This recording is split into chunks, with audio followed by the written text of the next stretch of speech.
Nama saya Syahrul Nizam bin Zulkifli. Saya merupakan seorang guru di Sekolah Menengah Kebangsaan Raja Jumaat, Port Dickson, seorang guru sejarah tingkatan 2.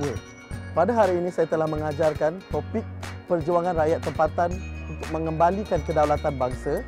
Saya telah menggunakan pendekatan ICT dan juga penggunaan IT map di dalam pengajaran. Saya juga pada peringkat permulaannya telah menggunakan kaedah untuk mendefinisikan perkataan untuk merangsang pemikiran pelajar.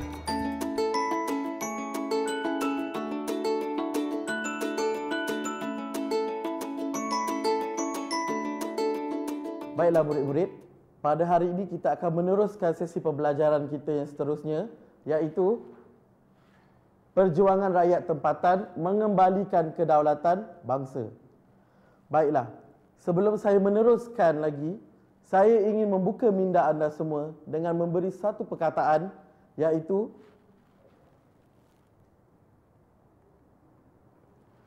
perkataan penentangan. Apakah yang anda faham mengenai perkataan ini? Ada pelajar yang ingin mencuba? Ya, silakan Kishan Raj. Menentang musuh. Baik, terima kasih. Kishan Raj memberikan definisinya, menentang musuh. Boleh saya dapat pendapat yang kedua? Penentangan bermaksud menentang sesuatu benda yang kita tidak suka. Terima kasih Syarul. Tetapi apakah definisi sebenar yang boleh kita ambil daripada perkataan penentangan mengikut konteks tajuk yang akan kita belajar pada hari ini?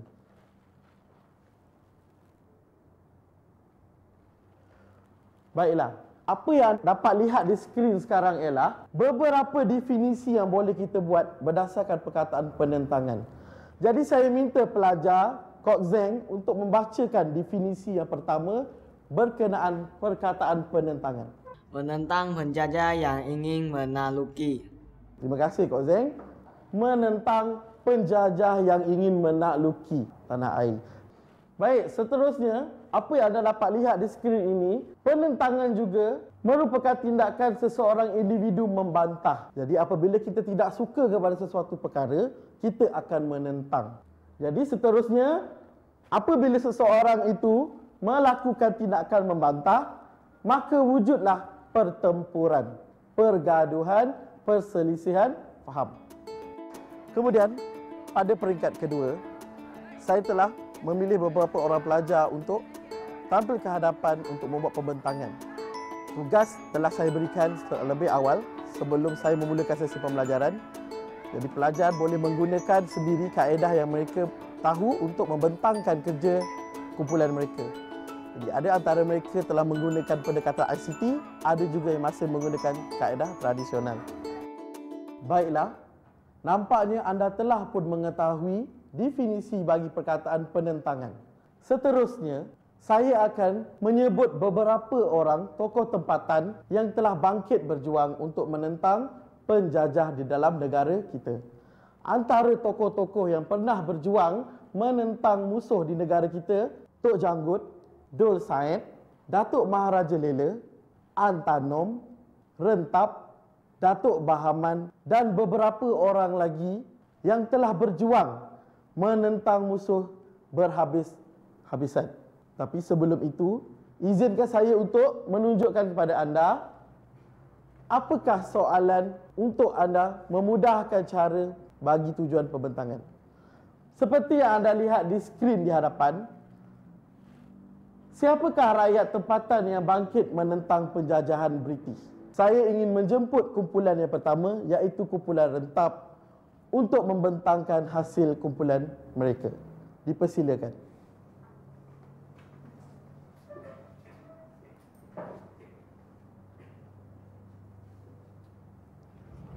Salam sejahtera kepada guru-guru dan rakan-rakan sekalian. Hari ini kumpulan saya membentangkan tentang Rentak Bira Sarawak Hagi Hidup Agi Nyelaban. Biodata Rentak Bira Sarawak ialah nama sebenar Libak, maksudnya pengoncang dunia. Asal dari Ulu Skrang. Beliau ketua orang Iban. Beliau digelar Raja Darat. Sebab penentangan ialah Brooke menganggap orang Iban sebagai launut. Brooke membina kubu di Nanga Skrang. Brooke menghapuskan pentempatan orang Iban di Sungai Skrang.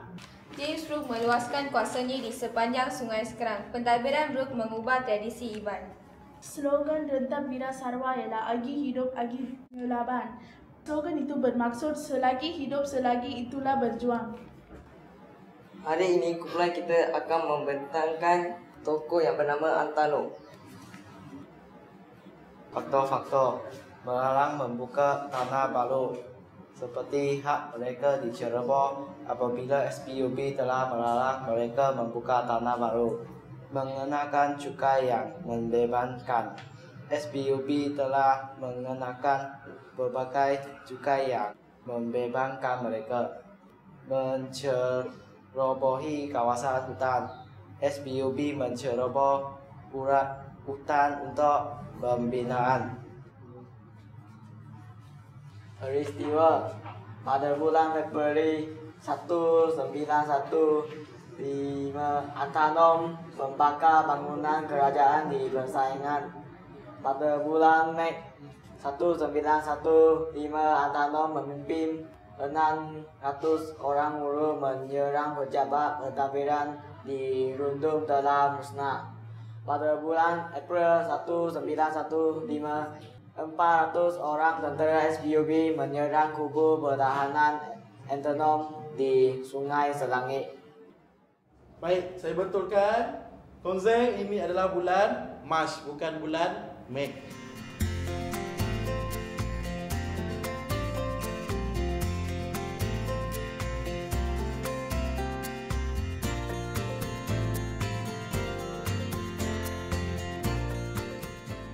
Untuk penilaian pula, saya telah menggunakan peta IT. Yang pertamanya menggunakan peta buih untuk menerangkan kata adjektif bagi semangat patriotisme. Pelibatan pelajar secara berkumpulan atau berpasangan. Jadi mereka perlu berbincang bersama pasangan mereka untuk mencari jawapan. Apakah sikap-sikap ataupun sifat-sifat patriotik yang ada dalam diri mereka? Saya tak nak kamu jawab, saya akan berikan kamu lembaran setiap orang. Jadi kamu boleh ambil seorang satu. Tolong cikgu sampaikan kepada belakang.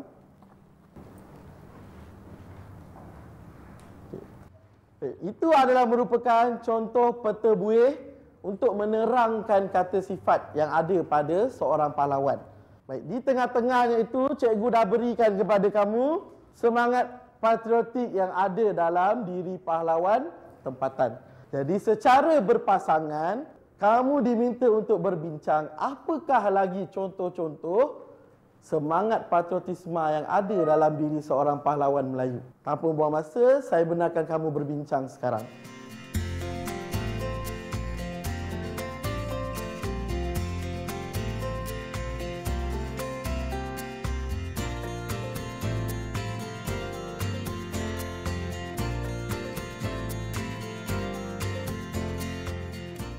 Baiklah, ada yang boleh menyenaraikan kata adjektif ataupun kata sifat yang ada pada seorang pahlawan. Tapi apakah cadangan jawapan yang bersesuaian untuk kita isi di dalam peta buih yang berikut? Yang pertama, teguh pendirian. Jadi apa maksud pendirian? Yoga Rajan, boleh berikan maksud pendirian? Menjalankan tugas bersungguh-sungguh. Dia mesti bersungguh-sungguh.